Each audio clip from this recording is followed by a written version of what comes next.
The first announcement is once again that the people who are going to the hackathon tomorrow should be aware that the hackathon does not take place at this venue, but at Pivotal Labs. Pivotal Labs is on Old Street. Old Street is roughly in that direction, not too far from here. So if you end up being here, you can still walk. So it's but the other thing to be aware of is that everything's sort of an hour later. So I think you can get into the building by 9. We properly start at around 10.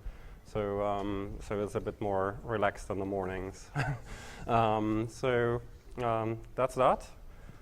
If you're interested in the actual address, you can look it up on the Skills Matter hackathon page, and I think everybody who's registered for the hackathon also got another email stating that the address is there. Or you can ask me afterwards, and I'll explain it.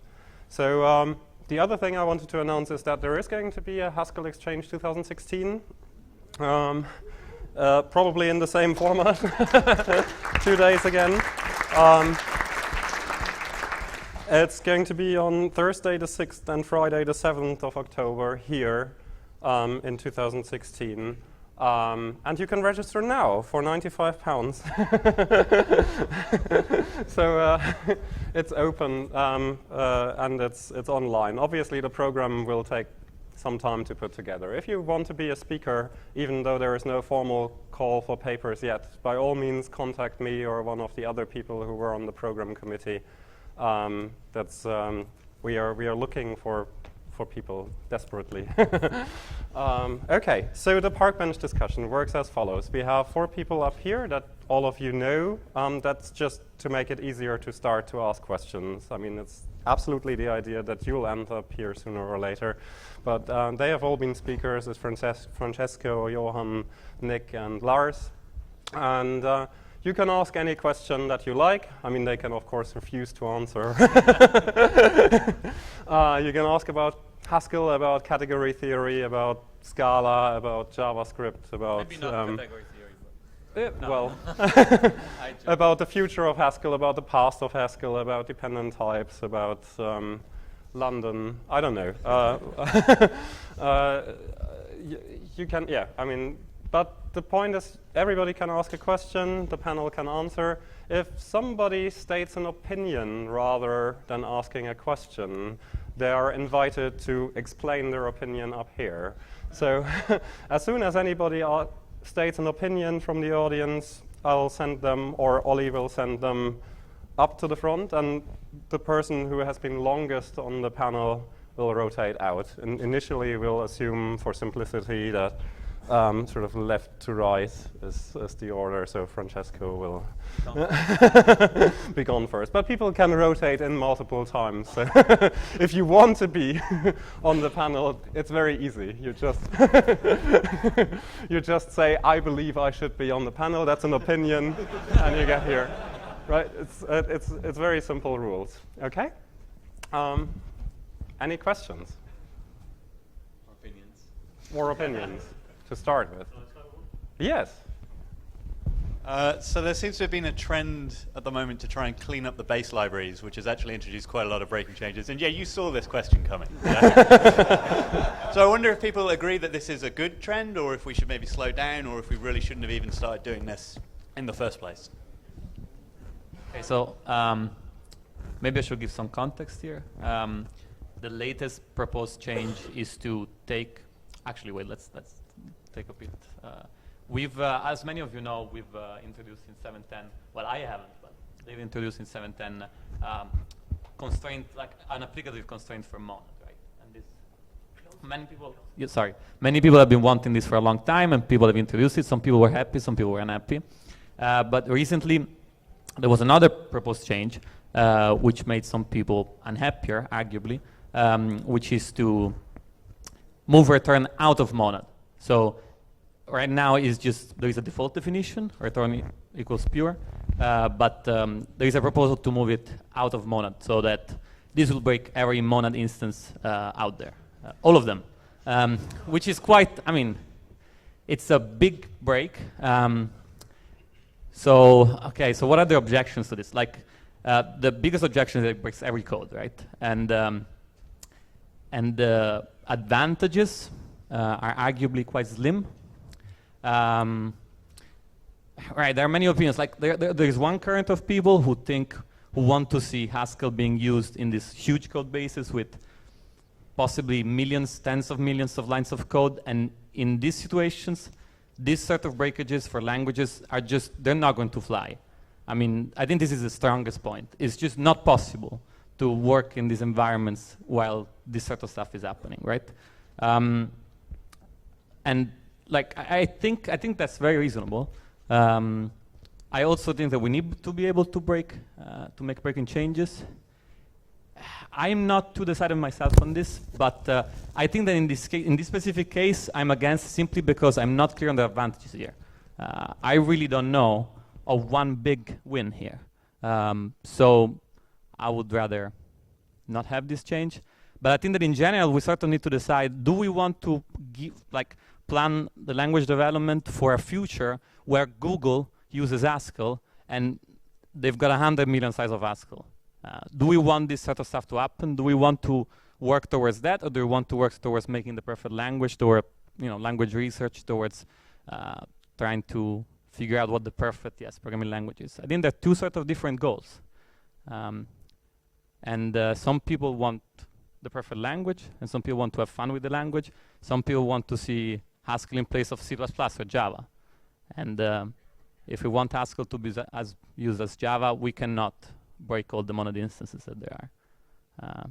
Yeah, I don't know if Johan, do you prefer a single answer? I just add a little bit to that. This is a long discussion and it needs a lot of time. I think you summarized it pretty well. It's really dependent on what is your goal, right? So if your goal is, which was my goal, by the way, to see Haskell displays some part of the imperative programming out there, right? Some of Java, some of C++. I think that would be a great goal. I think that would make programming in the world better, right? It means that we can move programming from this level, right, to this level. And I'm very wary of making a change that moves Haskell from this level to that level if it means risking this. I think this is the gap I want. So people, once you have a reputation of continuously breaking everything, people will make different, they will assume you might in the future as well, and they might say, I don't want to get on this train, right? So this is the risk. And I am an engineer, so I think every such decision should be argued on pros and cons. I think in this particular case, the pros seem mostly rely on it feels good, right? So really it's like, so there's two options, right? We can say, we had a comment saying, pretend pure is not here. It's a deprecated alias, sorry, pretend return is not here. It's an alias for pure. Pretend you never saw it, right? That's a non-breaking change, so we can try to remove it. And the gain of actually removing it seems rather small compared to the cost. See some opinions? Opinionated faces? So I'd like to interject as well and say that, well, okay, so we've decided that we want to deprecate return, say, right? But have we really finished? I mean, I don't think we have finished. I think what we really want to do is we want to have a type class, a single type class, that each type class contains exactly one additional method, one additional function. So there'd be one called the return type class that just contains return. There'd be another type class called the bind type class that just contains bind. And then what we want is those two type classes have no laws associated to them whatsoever. And then we need a type class that contains those two type classes that says, well, this is the type class that says that there are one of the monad laws, so the left associative law. And then we want another type class that says, we've got these two things, and we've got the right associative law. And then we need another type class that says we've got left and right. And then we need another one that says that, right, and so on and so on. And then we know that we've really covered all the theory and all the possibilities that we might possibly want. And then would we be happy? I mean, is this the end of the story? I don't see where this ends. And I think that there's a problem here because there's no clear distinction as to which laws should or which laws should not be included by default. And so, in my opinion, what we've got now works fairly well, so let's stick to it, unless there's a really compelling reason to go for something different.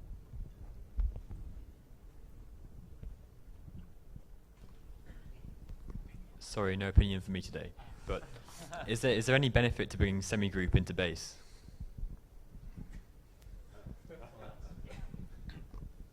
Well, so I mostly represent Scala, but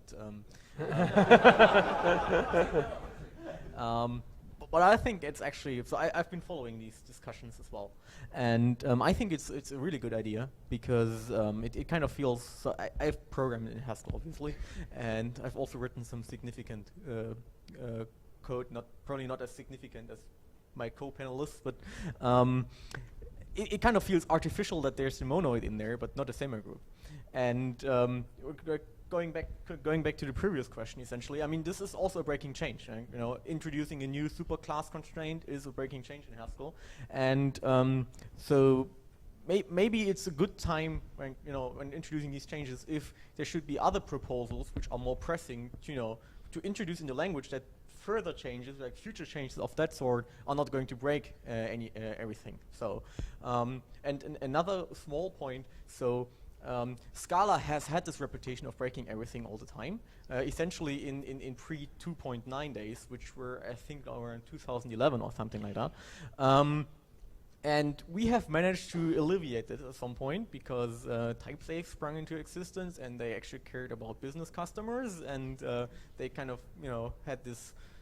The language is not evolving as quickly anymore, but things are more stable, and it's kind of interesting to see that Haskell seems to move in the opposite direction of more quick evolution. So the solution for Scala is to just keep everything stable and not have any changes anymore at all, or do you have a technical solution to the problem? So there are multiple different factions, let's say, in the community in Scala, and many people agree that many things in the Scala standard library are suboptimal. For example, the collections, and also the numeric stack, which pretty much doesn't exist in the standard library. So the way I think the Scala community is shifting towards is moving many things actually out of the standard library, or ignoring stuff in the standard library and building their own libraries. And then essentially people can vote with their feet, and they can just choose whatever they want. Do they want something more stable, so they pick a library which promises stability, or do they want something which is more, which feels right, and they could choose another library. So I have to say I agree with the sentiments voiced at the panel, but at the same time I have to express puzzlement at the statement. It is a question, but sure, I can join. But let me just say it. How does introducing a new version break existing code? Surely, code refers to a particular version, doesn't it? Yeah, my code refers to a particular version, about 4 of them, with if-defs. So I counted the number of if-defs the other day, 329. Only counting the first if, not the else, and the end if branches. So it depends on what kind of code you write, right? So there's some people can be on only one version. Usually if you write an application, you can stay on the latest version, at least for a while. Library developers, if it's a well-used library, maybe about 3 GHC versions. Now, but that might make it sound like it's only for library developer that this matters. But what can happen is, if you're large enough, if you're like Google, there's no longer possible to do an atomic switch between versions, right? I cannot say, I'm going to, in this one commit, update 10 million lines of code, right? This doesn't work, right? So what happens then is, even for applications, you have at least 2 versions, right? You start adding if-defs until you support everything in every place, and then you switch to the compiler, and then you start removing the if-defs again, right? So as you go, either you're a library author or you go at scale, you need to, when there's a breaking change, you need to support more than one version. So as someone that does not follow the discussions on the mailing list and the other places where the development of the language happens, I'm wondering, there used to be a saying of avoid success at all costs within the Haskell community, tongue-in-cheek sort of thing. But I'm wondering, these days, what's the, maybe not a ratio, but has the tone changed at large? Would you say that most people these days are of the other side of the discussion? No, let's make things stable instead. Like, how did the discussions go?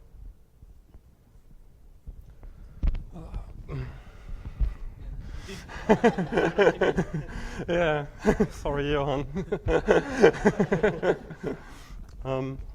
So I think, I mean, I have a microphone actually. So I've been at Haskell symposiums or Haskell workshops, as they've been called, 10 years ago, and if you look at the future of Haskell discussion, which used to happen at still uses to happen at Haskell workshops every once a year, and if you go back many years ago, you already see exactly the same kind of dilemma, and in a way that's the blessing and the curse of Haskell. There are industrial and academic users that are both interested in the language, and there were always people who were saying, oh, but what are we going to do to cater to the industrial users, and we want stability, and we don't want all these extensions. And the academic users are saying, oh, but we want to experiment with it, and we want to rip everything out and add dependent types, and we do have a number of things in Haskell which are, I think, due to that, which are good. Like, for example, they selectively enable and disable flags for language extensions and stuff like that. So people can, to a large extent, actually make their own choices. For libraries, it's harder. For libraries, we have worse solutions overall. But for the language itself, it actually works relatively well. People who want to be on the bleeding edge can enable all language flags as soon as they appear in GHC. And people who want to still use Haskell in 98 or Haskell 2010 can, apart actually from some of the most recent changes which utterly break these standards, but but okay. So I mean, I think the tension has always been there, and the tension has actually overall been fruitful for Haskell rather than a problem for Haskell. And certainly there is more industrial uptake now, but I can't really see that the balance shifts significantly. That's my personal position. I mean, there are still both sides, and both sides have been taken seriously in the past, and they're still being taken seriously. And I think the only proper solution is to, like, we want this to continue. I think we ideally want Haskell to still be a language that is interesting to both academic and industrial users for as long as possible, because it also is what makes Haskell relatively unique, and also means that we get proper solutions to problems rather than ad hoc solutions to problems. But it's very good to a large extent. So let's try to find technical solutions that make it easier, perhaps, to manage this desired change, right? I mean, to enable change without breaking everyone's code, and I think, like, if this kind of discussion sparks off research that ultimately ends up in better solutions towards that angle, then that would be a good outcome. As an industrial programmer, I thought what you already mentioned is a perfectly good solution, being able to declare that my code is Haskell 2010. So I'm just not sure why future breaking changes could simply leave the definition of what is meant as Haskell 2010 alone. Oh, yeah, it is. It is on. Oh, no, it's on. Okay. Was my question completely unheard? I have a follow-up question to that. Where are the next 100,000 Haskell programmers, and do we even want them?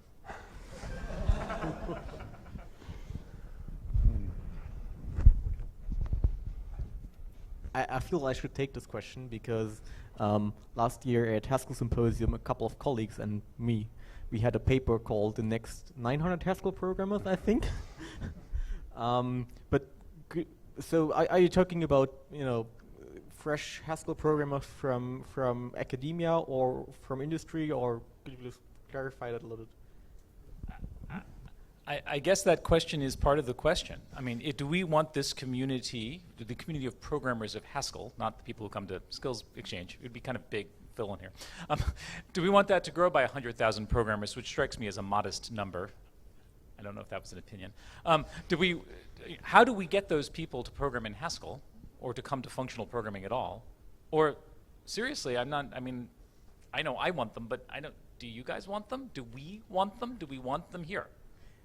Do we want our community that big? Let me first give you an academic perspective, and then I will hand over. So the problem which I see is that you have this vicious cycle of industry wanting, demanding from academia that they teach people the technologies they use, and industry mostly uses Java, C++, and things like that. And on the other hand, universities can say, okay, there's no point in teaching Haskell in first year or in second year because industry doesn't want them. They want Java programmers, and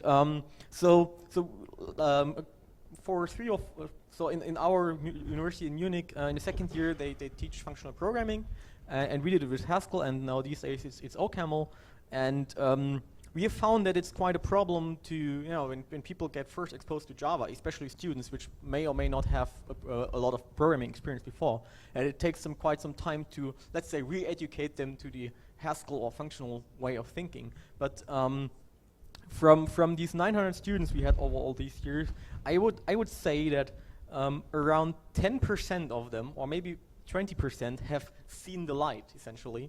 And as for the rest, I have no idea. So I think I can answer this question from an academic perspective as well. So I'm a lecturer at the University of Bristol, and we're in the fortunate position where our first years in their first term are taught Haskell from the first week. And that's quite an interesting experiment that we're doing and starting for the first time now. So I've been doing this for 2 weeks. So it used to be that the first course on programming was 8 weeks of C, followed by 4 weeks of Haskell. And that was all the Haskell they got. And so now it's 12 weeks of Haskell and 12 weeks of C, starting side by side. And the reports that I've had from the students so far has been something along the lines of Haskell is much easier to use than C and makes a lot more sense. So I can't comment to that exactly as to why those are the reasons, but given what's happening in the practicals, we are setting an assignment in the practicals where students have to categorize triangles based on their lengths of the sides. So you're given 3 lengths, and you have to say what kind of triangle it is. And they do this assignment in C, and they do this assignment also in Haskell. And they very much enjoyed the Haskell side of things, using pattern guards, and they said this is a very logical way of approaching things, and they love it. And something that blew their minds was when we started dealing with infinite triangles. So lists of triangles that you filter out to get all the isosceles triangles, and you get the area of the first 100,000 or whatever. And this sort of thing, they can't imagine doing in C. So where are the next 100,000 Haskell programmers going to come from? Well, my hope is that they come from universities who realize that that there's actually a lot of good in the functional programming paradigm, and that that universities are waking up to the fact that we need to produce good software engineers, and good software engineers have good skills, and functional programming seems to encourage the kind of skills that we want in good in good software engineers. Can I also? Oh, well. Sorry, just wanted to add to that I've been on the receiving end of such an experiment, rather long-running experiment at the University of Wrocław, where first years were first taught SML, and then OCaml, and in recent years Haskell. So this is why I'm here. So I think you'll be successful in getting some more people into the community. Yeah, so I think the question really goes back to the already quoted motto, this avoid success at all costs, which is often misunderstood to mean that Haskell doesn't want to be successful, but what it actually was intended to mean was that we don't want to have success take dominance over all other goals, right? So we don't want necessarily to be successful at any price. And so I do want more people to program Haskell, but I at the same time want Haskell to stay the language that I've grown up with and that I love. I mean, if the price for having 100,000 or even more programmers in Haskell is that Haskell has to turn into Java, then I don't want to. I don't want 100,000 more programmers in Haskell, right? If the price is lower, then we can talk about it, right? So that's that's the point. So ideally, yes. I mean, obviously, I want more people. We are getting more people to program Haskell, but I hope also for the right reasons. And obviously, there's going to be pressures and there's going to be compromises. And certainly for changes like the initial question, is it worth breaking a whole lot of code for a minor or relatively minor improvement? That's a very valid question, and we should have a discussion about it, and I personally don't know, actually. But at the same time, it's also important that we sort of identify what it is that we like about Haskell and what the core ideas of Haskell are, and that we strive to keep them intact, and that we don't sacrifice everything for industrial pressures, which will without doubt arise very soon if we get a number of larger commercial users that want, like, I don't know, wouldn't it be nice if we just renamed unsafe perform.io to just perform.io? Right? We use it all the time. No, so it's important for me that we keep this in perspective and that we don't sort of lose the people that are already using Haskell just because we want to get more. Absolutely, we should strive to get more people, and the Haskell Exchange is growing. We as a company are seeing that the interest in Haskell is growing. I think it's actually growing at a good rate because it means that we have a little bit of time to adopt to the new users and not too much pressure to find substandard solutions to problems that arise too quickly.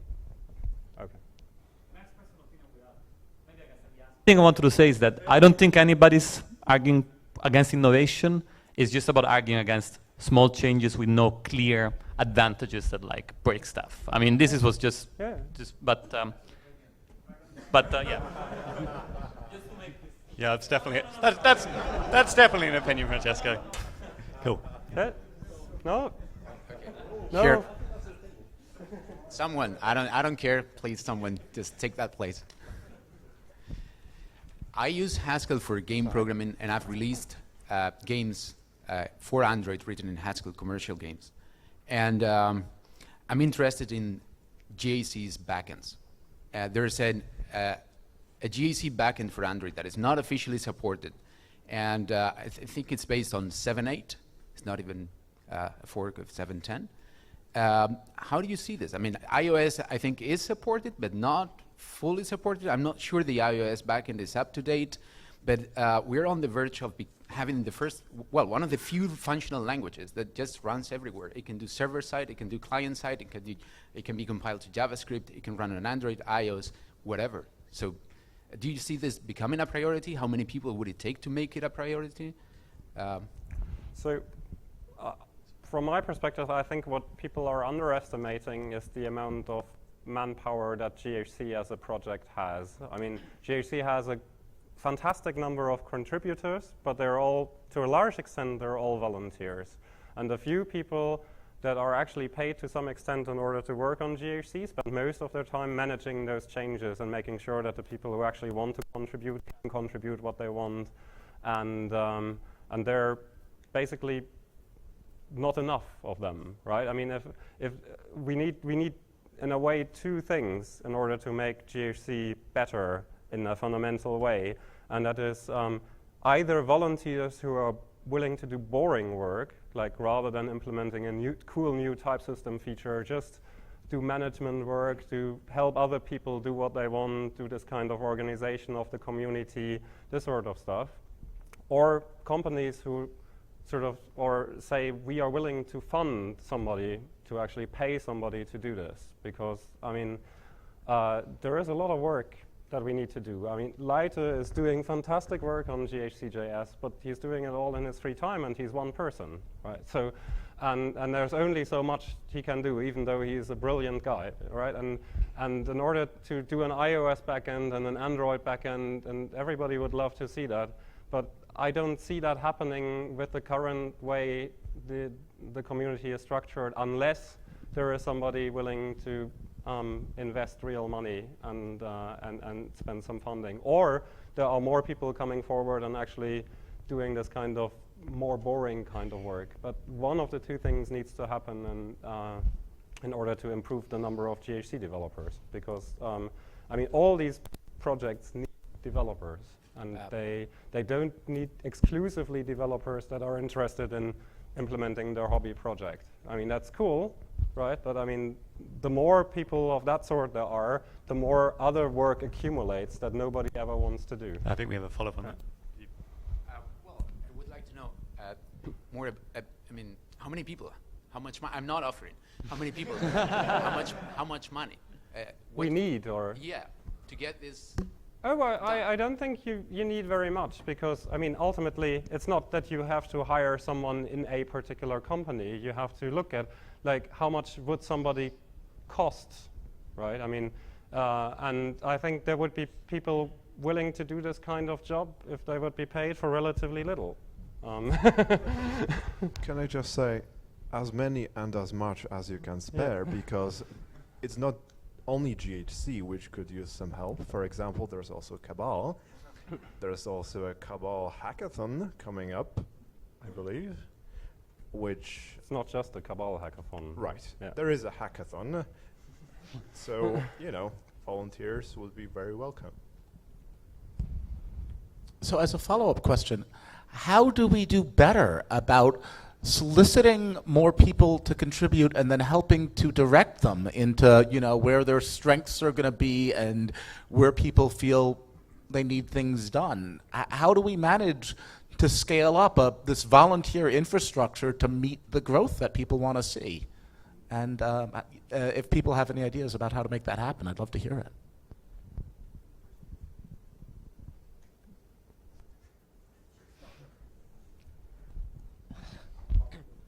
So Opinions are welcome as well. So just an anecdote from what seems to work well in many Scala libraries is essentially very early triaging of issues. So if you have like, it probably doesn't work for GHC, but maybe for Cabal. I don't follow the development of Cabal, so maybe that's what they're already doing.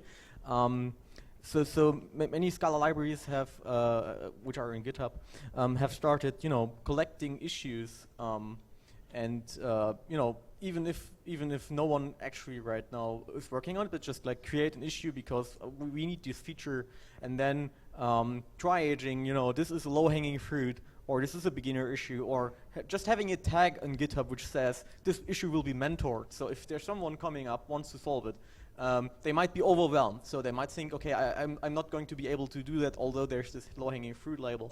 So just adding a mentoring label and, you know, someone taking time to do that.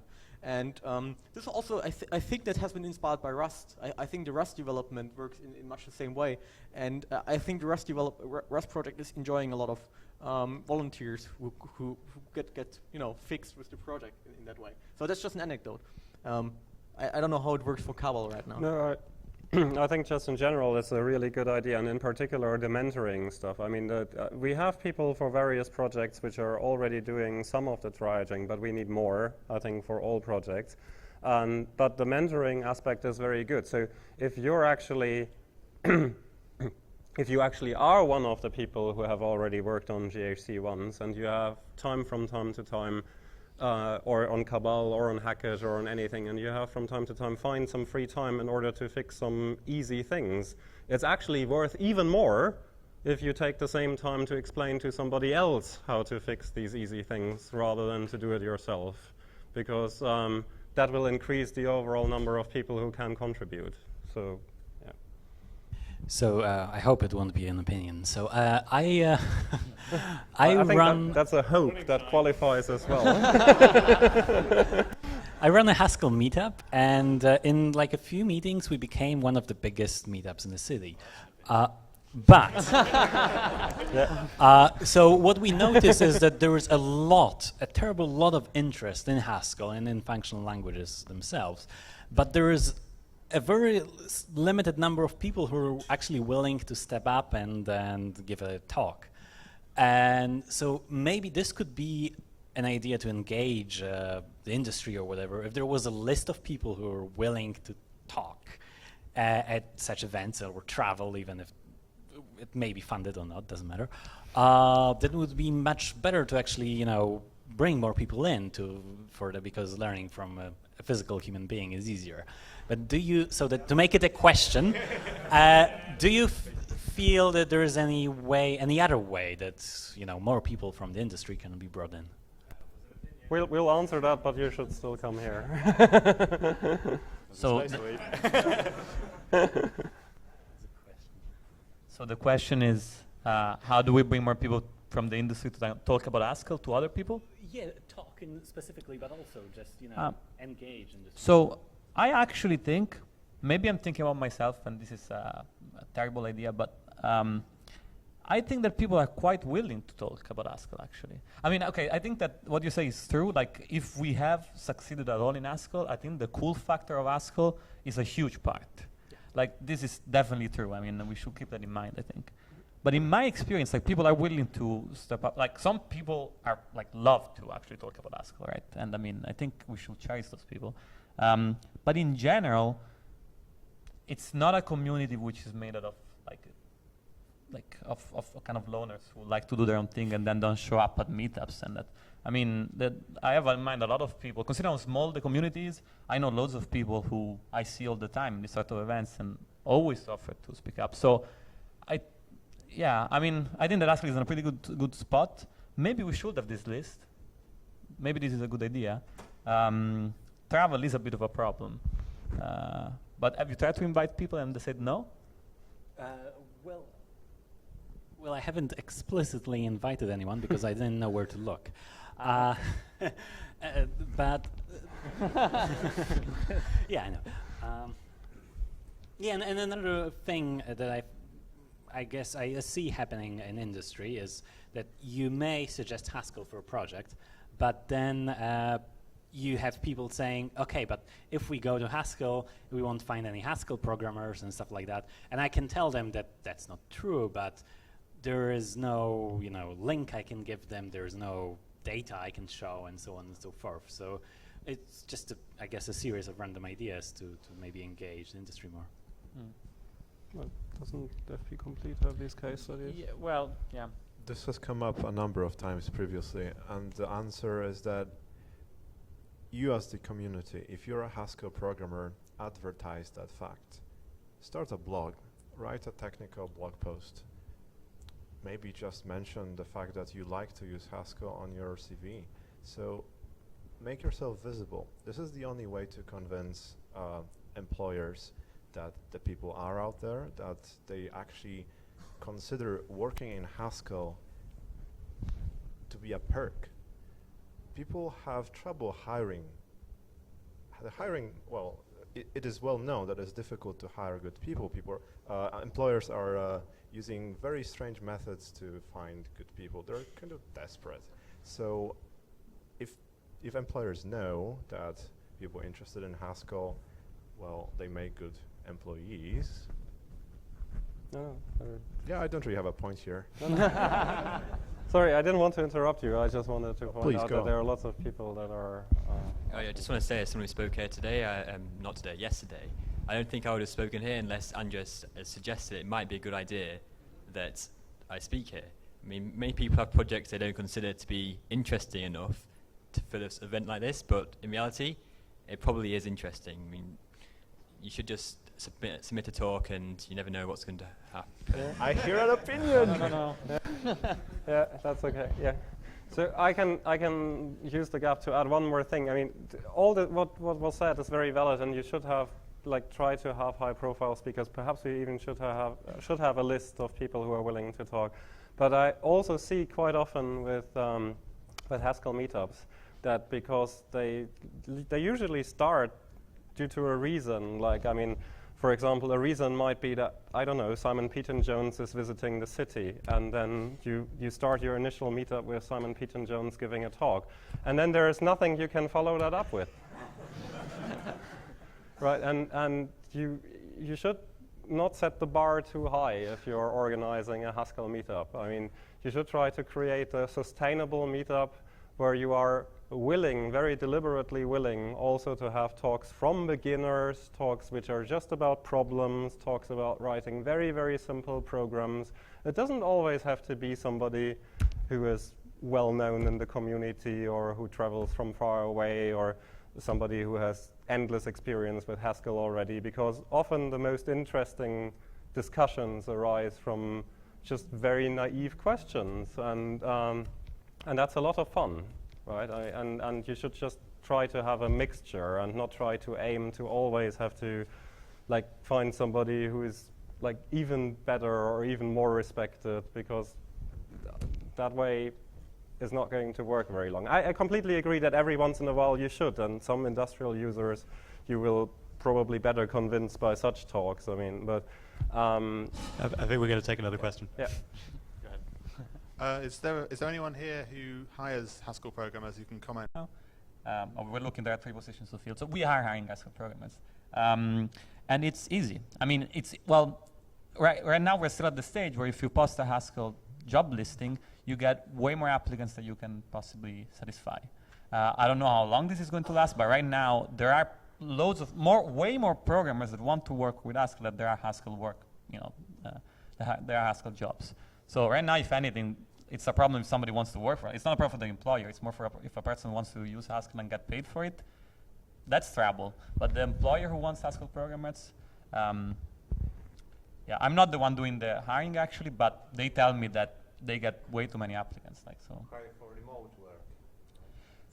So we are completely remote. We're completely remote, which also increases the chance of getting applicants. I don't know if you want to also. Well, we basically have the same experience, but WellTapped is also remote. So I think if you look for somebody local, you should either live in a very attractive city, or you should be able to offer relocation or something. Otherwise, it can get more difficult, right? I mean, it's not as if there are that many, but in principle, you find quite a lot of people, a large number of people who are willing to sort of move all around the world in order to just do a Haskell job. I mean, that's certainly. I think that when you think about cool tech jobs, they are already in few cities anyhow. Like there are a lot of other areas that people move to places all the time to work in. So, yeah, I don't think Haskell is that different in that regard. I have a follow-up question. So you say you get a lot more applicants than you can possibly satisfy. I was just wondering about what the experience average is there. So do you usually get people who have like dabbled in their free time with Haskell, or do you usually get people who are like authored a well-known package library or something like that? Again, I'm not the one doing the hiring, so I cannot answer you properly, I think. But if I look at my colleagues, they are all quite experienced from the start, the Haskell programmers that we have. So then you have to explain what you mean by experienced, right? Have you created a highly successful open source project? Have you worked in the industry with Haskell before? Does experience simply mean being able to work in a large team and sort of lead a lot of people? There are many kinds of experiences, but if you're just talking about does this person know how to use Haskell from day one, I think this is true for everybody. As a complete programmer, I might be wrong though, but it seems like we don't have big trouble to at least hire people that know Haskell, that know how to use it and are familiar with the environment. So we are looking for people when we are hiring that already know Haskell. We don't necessarily specify very much beyond that, and we are getting the full spectrum from people who, I mean, have relatively little experience with Haskell to people who are widely known within the community, and so that's not. If you're willing to sort of give junior programmers a chance, for example, who just come from the university or who have just perhaps have programming experience in other languages and are fascinated by Haskell, I think then it's even easier, right? I mean. To find Haskell programmers, I think it's. So actually, in my previous job, we had this experience of hiring. There was a person in experience with Haskell joining us. This was at a startup, and it was also a great experience. And even when that's the case, if the person is capable, there were no problems. So.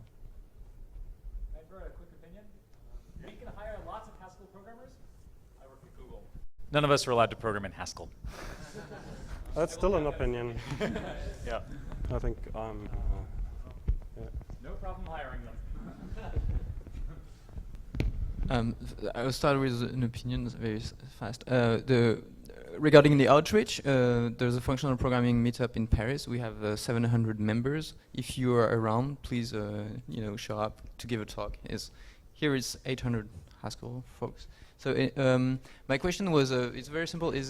Is the original quotation avoid success, at all costs, or is it avoid success at all costs.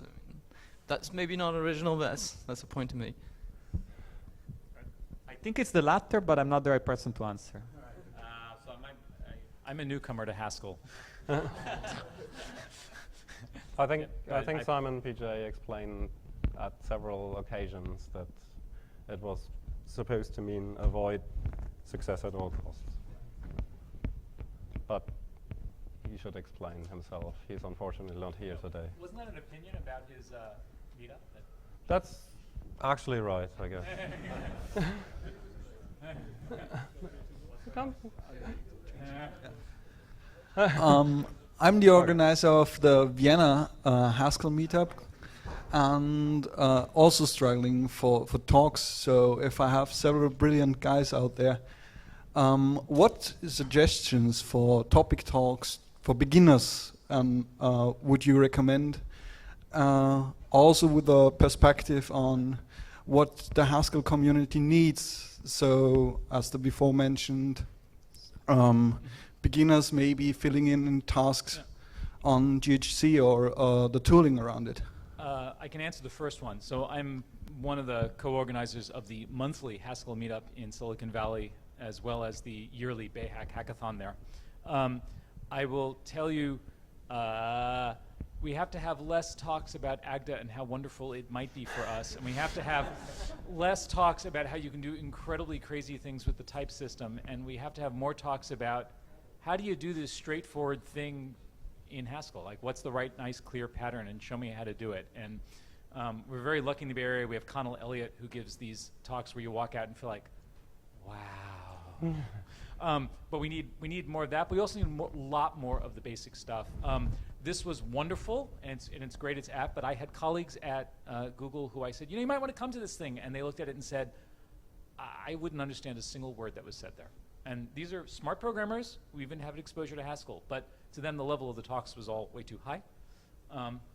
And we need to foster a broader approach, right? It's perfectly fine to talk about stuff where you don't get past a type class.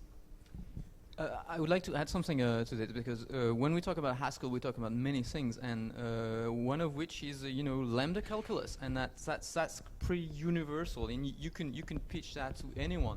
It's the world is going functional. Lambda calculus will not be deprecated, so you can say just let's learn functional programming. So that's this book by Richard Bird. Maybe we should change the letter. Yeah, maybe, exactly. So that could be useful, and it's pitchable to beginners, and say, you're going to go home with some new ideas which you can apply to whichever language you're programming with. So, of course, if you start with type classes and, interfaces, then they'll be lost. And, of course, practical thing, of course, like practical or universal, choose your, and then later on it's more refined. Okay. As an administrative remark, I think we're running a little bit over time. Let's try to aim to finish. Is how do we get more people interested in giving those talks about how to do simple, straightforward, normal things in Haskell? There was an opinion or an answer? Well, I think one quite simple thing is if there's more than one talk per meetup, if it's only 15 minutes long or 20 minutes long, it's much easier to. That doesn't seem like, it may seem like a long time, but 20 minutes is not really that long a time. It's quite easy to prepare something of that length, so people don't get quite intimidated by that. Yeah. I have an opinion, so I'll go up and give it, and then I won't have to stay on long, which is an answer to this, and I'll give it up as I go up to make the time quick, which is what we need to do is you need to get other beginners to give the talks, and that has a dual bonus, is because now you've helped someone else give talks, and that's not going to be the last talk they give. They're going to keep giving talks, and you have to help them and mentor them and go over their slides and give them the confidence that they've been using Haskell for 2 months, but their talk is going to be useful to someone that's been using Haskell for 1 week or hasn't used it at all.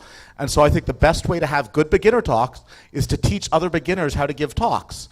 And if you're organizing a good meetup, you will have a meetup where you do not want to listen to half the talks. So I concur on what Gershom said, and I started the Haskell meetup in Paris, and then we sponsored a functional programmer meetup with Nicolas. And the first meetup, I presented something about how types are fine, because you can catch a lot of errors. And I also picked some guy who is very bright, and I told him, well, Haskell is great, can you make a small presentation? And he presented Parsec, which was like way over my head. And this guy is very bright. He managed to convince other people to look into it. And now in Paris, you just go and ask someone after at the second meetup, like, did you try it? And do you want to share your experience? And with very simple steps like that, you manage to convince people to look into Haskell. And I think it worked great. Like, I have a few examples. I don't have proper stats, but I have a few people that I know now. They say, well, I've been programming in Ruby. I've been lied to, and so on. Like, they're kind of defensor of Haskell nowadays. Even though they don't use it day to day, they definitely are interested and will continue with the meetup, because now I'm in London, and well, people like Nicola take over. Yeah.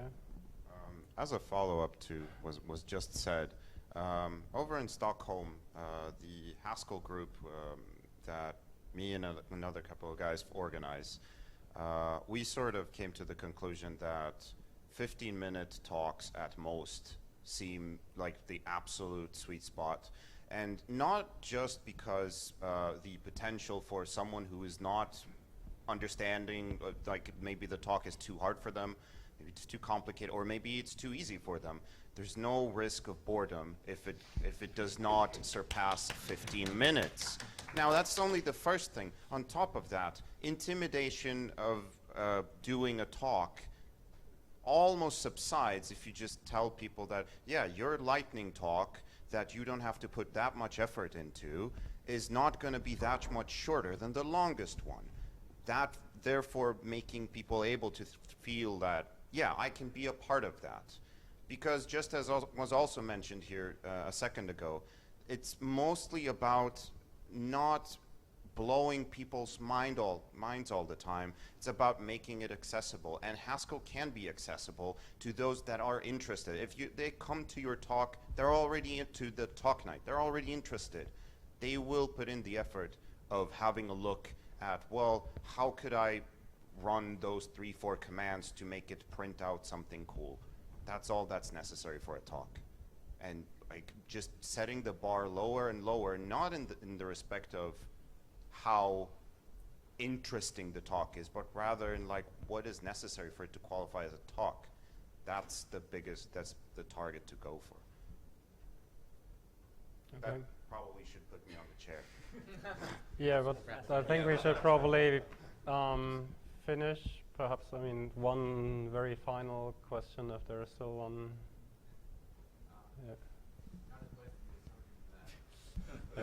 Yeah. I've tried to convince, well, at the University of Nottingham, sometimes I try to get students interested in functional programming. They take classes on functional programming. And what seems to interest them most, there's two kinds of students. Those who really are interested already, or they seem to have like a talent for this already, and they're interested in type theory and whatnot. And then there's a lot of students who just want to see something shiny, something that like a game or a website or something like that. And that actually gets them interested. And I've had people come to our office to say, oh, I saw your talk on this, or I saw you at this hackathon with this cool hack using Haskell in 300 lines of code, and I would like to learn more about this. And for clients, for people who know a little bit about programming, but they don't know much about Haskell, what I try to show them is not so much about monas and concept. I just take a bunch, like a 50-line, a program that is 50 lines of code, and I start just reducing things, and then it's like 5 lines of Haskell.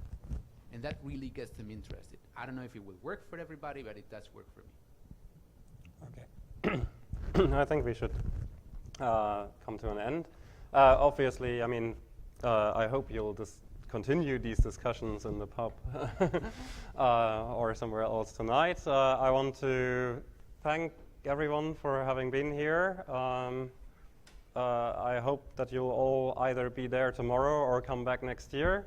I also want to particularly thank all the speakers for submitting talks, and I want to encourage all the others once again to submit talks next year. I want to thank Skills Matter for organizing this. I think it's always great that they're doing this. I want to mention the sponsors again. And yeah, I hope you enjoyed it, and I'll see you again soon.